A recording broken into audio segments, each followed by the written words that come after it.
10 பேருக்கு வந்தாங்க sir, மார்லயே குத்துனாங்க sir. என்னால முடியல, நான் கீழே ஊந்துட்டேன். நான் தான் உங்களுக்கு பிரச்சனைனா ஓட்டு போடுங்க, டிவிக்கு ஓட்டு போடுங்க, அதெல்லாம் நீங்க சொல்ல வேண்டிய அவசியம் கிடையாது. எங்க விருப்பம், நாங்க எதுக்குன்னா போடுவோம். ஓட்டு இதுக்கு தான் போடணும், அதுக்கு தான் போடணும் அவசியம் கிடையாது. இந்த விஜய் இன்னும் வரவே இல்லை. வராதமே எங்க உயிர் சேதாரமா ஆகுது. இன்னும் வந்துட்டா எங்களுக்கு எவ்வளவு உயிர் சேதாரமா ஆகும்.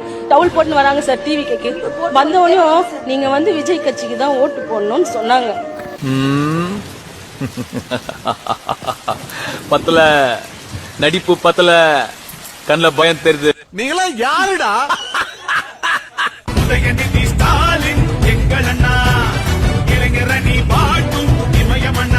இது என்ன பிரமாதம்? இது விட பெசலைட் ஒண்ணு இருக்கு. கூவுடா. யாரு இது? சித்தப்பு. நீங்க எப்ப வந்தீங்க? என்ன நீ பார்க்கவே இல்லையா? பணத்து மேல ஆசைப்பட்டு உங்களுக்கு துரோகம் பண்ணிட்டேன். நீ என்ன துரோகம் பண்ணாலும் அவனை மன்னிச்சேன். ஆனா 10 பேருக்கு வந்தாங்க சார், மார்லயே குத்துனாங்க சார். என்ன அவார்டா கொடுக்குறாங்க? இப்படி ஆக்ட் பண்றியா? கையில கட்டு போட்டுக்கின்னு ஹார்ட் அட்டாக்ன்றியா? அதை மட்டும் என்னால மன்னிக்கவே முடியாதா? இப்ப உனக்கு சீரியஸ் டைம்டா.